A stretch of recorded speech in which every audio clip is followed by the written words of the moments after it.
श्री राधा कृष्णाभ्याम नमः। भगवान श्री कृष्ण की कथाओं का आश्रय लेने वाले भक्तजनों, मैं संध्या रानी महात्मा वेद व्यास जी एवं गुरुजनों की आज्ञा से श्रीमद् भागवत महापुराण के एकादश स्कंद के 10वें अध्याय को प्रारंभ करती हूँ। अध्याय 10 लौकिक तथा पारलौकिक भोगों की असारता का निरूपण। भगवान श्री कृष्ण कहते हैं, प्यारे उद्धव, साधक को चाहिए कि सब तरह से मेरी शरण में रहकर मेरे द्वारा उपदिष्ट अपने धर्मों का सावधानी से पालन करे। साथ ही जहाँ तक उनसे विरोध न हो वहां तक निष्काम भाव से अपने वर्ण, आश्रम और कुल के अनुसार सदाचार का भी अनुष्ठान करे। निष्काम होने का उपाय यह है कि स्वधर्मों का पालन करने से शुद्ध हुए अपने चित्त में यह विचार करे कि जगत के विषयी प्राणी शब्द, स्पर्श, रूप आदि विषयों को सत्य समझकर उनकी प्राप्ति के लिए जो प्रयत्न करते हैं उसमें उनका उद्देश्य तो यह होता है कि सुख मिले, परंतु मिलता है दुख। इसके संबंध में ऐसा विचार करना चाहिए कि स्वप्न अवस्था में और मनोरथ करते समय जागृत अवस्था में भी मनुष्य मन ही मन अनेकों प्रकार के विषयों का अनुभव करता है, परंतु उसकी वह सारी कल्पना वस्तु शून्य होने के कारण व्यर्थ है। वैसे ही इंद्रियों के द्वारा होने वाली भेद बुद्धि भी व्यर्थ ही है। जो पुरुष मेरी शरण में है उसे अंतर्मुख करने वाले निष्काम अथवा नित्य कर्म ही करने चाहिए। उन कर्मों का बिल्कुल परित्याग कर देना चाहिए जो बहिर्मुख बनाने वाले अथवा सकाम हो। जब आत्मज्ञान की उत्कट इच्छा जाग उठे तब तो कर्म संबंधी विधि विधानों का भी आदर नहीं करना चाहिए। अहिंसा आदि यमों का तो आदर पूर्वक सेवन करना चाहिए, परंतु पवित्रता आदि नियमों का पालन शक्ति के अनुसार और आत्मज्ञान के विरोधी न होने पर ही करना चाहिए।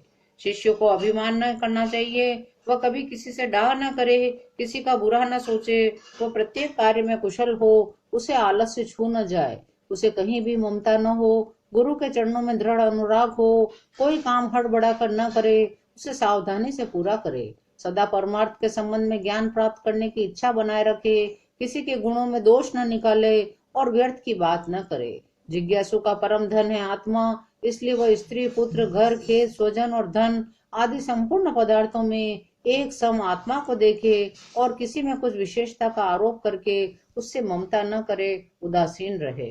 उद्धव, जैसे जलने वाली लकड़ी से उसे जलाने और प्रकाशित करने वाली आग सर्वथा अलग है, ठीक वैसे ही विचार करने पर जान पड़ता है कि पंचभूतों का बना स्थूल शरीर और मन, बुद्धि आदि 17 तत्वों का बना सूक्ष्म शरीर दोनों ही दृश्य और जड़ हैं, तथा उनको जानने और प्रकाशित करने वाला आत्मा साक्षी एवं स्वयं प्रकाश है। इस प्रकार देह की अपेक्षा आत्मा में महान विलक्षणता है, अतएव देह से आत्मा भिन्न है।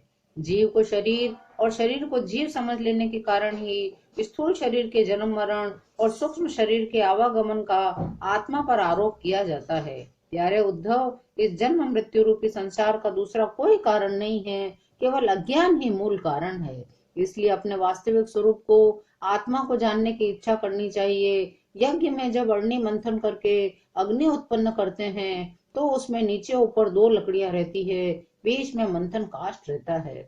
वैसे ही विद्या रूपी अग्नि की उत्पत्ति के लिए आचार्य और शिष्य तो नीचे ऊपर की अग्नियां हैं तथा उपदेश मंथन काष्ठ है। इनसे जो ज्ञानाग्नि प्रज्वलित होती है वह विलक्षण सुख देने वाली है। इस यज्ञ में बुद्धिमान शिष्य सदगुरु के द्वारा जो अत्यंत विशुद्ध ज्ञान प्राप्त करता है वह गुणों से बनी हुई विषयों की माया को भस्म कर देता है। तत्पश्चात वे गुण भी भस्म हो जाते हैं जिनसे कि यह संसार बना हुआ है। इस प्रकार सबके भस्म हो जाने पर जब आत्मा के अतिरिक्त और कोई वस्तु शेष नहीं रह जाती तब वह ज्ञानाग्नि भी ठीक वैसे ही अपने वास्तविक स्वरूप में शांत हो जाती है, जैसे समिधा न रहने पर आग बुझ जाती है। यदि यह कहा जाए कि जो भली भांति कर्म करना जानते हैं वे सुखी रहते हैं, जो नहीं जानते उन्हें दुख भोगना पड़ता है, तो यह कहना बिल्कुल ठीक नहीं, क्योंकि ऐसा देखा जाता है बड़े बड़े कर्म कुशल विद्वानों को भी कुछ सुख नहीं मिलता और मूढ़ों का भी कभी दुख से पालन नहीं पड़ता। इसलिए जो लोग बुद्धि या कर्म से सुख पाने का घमंड करते हैं उनका वह अभिमान व्यर्थ है।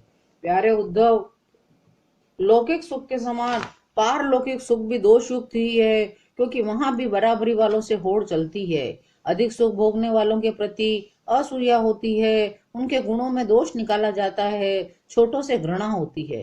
प्रतिदिन पुण्य क्षीण होने के साथ ही वहां के सुख भी क्षय के निकट पहुंचते रहते हैं और एक दिन नष्ट हो जाते हैं। यदि यज्ञ यागादि धर्म बिना किसी विघ्न के पूरा हो जाए तो उसके द्वारा जो स्वर्ग आदि लोक मिलते हैं उनकी प्राप्ति का प्रकार मैं बतलाता हूँ।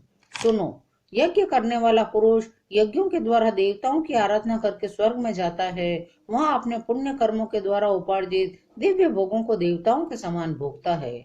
उसे उसके पुण्यों के अनुसार एक चमकीला विमान मिलता है। वह उस पर सवार होकर सुर सुंदरियों के साथ विहार करता है। गंधर्वगण उसके गुणों का गान करते हैं। उसके रूप लावण्य को देखकर दूसरों का मन लुभा जाता है। उसका वह विमान जहां ले जाना चाहता है वहीं चला जाता है। उसकी घंटियां गनगना कर दिशाओं को गुंजारित करती है। वह अप्सराओं के साथ नंदनवन आदि देवताओं की विहार स्थलियों में क्रीड़ाएं करते करते इतना बेसुध हो जाता है कि उसे इस बात का पता ही नहीं चलता कब मेरे पुण्य समाप्त हो जाएंगे, मैं यहाँ से ढकेल दिया जाऊंगा। जब तक उसके पुण्य शेष रहते हैं तब तक वह स्वर्ग में चैन की बंशी बजाता है, परंतु पुण्य क्षीण होते ही इच्छा न रहने पर भी उसे नीचे गिरना पड़ता है, क्योंकि काल की चाल ही ऐसी है। यदि कोई मनुष्य दुष्टों की संगति में पड़कर अधर्म परायण हो जाए, अपनी इंद्रियों के वश में होकर मनमानी करने लगे, लोभ वश दाने दाने में कृपणता करने लगे, लंपट हो जाए, प्राणियों को सताने लगे, विधि विरुद्ध पशुओं की बलि देकर भूत और प्रेतों की उपासना में लग जाए, तब तो वह पशुओं से भी गया बीता हो जाता है और अवश्य ही नरक में जाता है। उसे अंत में घोर अंधकार, स्वार्थ और परमार्थ से रहित अज्ञान में ही भटकना पड़ता है। सारे लोग और लोकपालों की आयु भी केवल एक कल्प है, इसलिए मुझसे भयभीत रहते हैं। औरों की तो बात ही क्या, स्वयं ब्रह्मा जी भी मुझसे भयभीत रहते हैं, क्योंकि उनकी आयु भी काल से सीमित केवल 2 परार्थ की है। जब तक गुणों की विषमता है, शरीर आदि में मैं और मेरेपन का अभिमान है, तभी तक आत्मा के एकत्व की अनुभूति नहीं होती। वह अनेक जान पड़ता है। जब तक आत्मा की अनेकता है तब तक तो उन्हें काल अथवा कर्म किसी के अधीन रहना ही पड़ेगा। उद्धव जी ने पूछा, भगवान, यह जीव देह आदि गुण रूपों में रह रहा है, फिर देह से होने वाले कर्मों या सुख दुख आदि रूप फलों में क्यों नहीं बनता है? अच्युत, प्रश्न का मर्म जानने वालों में आप श्रेष्ठ हैं, इसलिए आप मेरे इस प्रश्न का उत्तर दीजिए। एक ही आत्मा अनादि गुणों के संसर्ग से नित्य बद्ध भी मालूम पड़ता है, असंग होने के कारण नित्य मुक्त भी ही। इस बात को लेकर मुझे भ्रम हो रहा है। 10वां अध्याय यहीं विराम लेता है। शेष अगले अंकों में। जय श्री कृष्ण।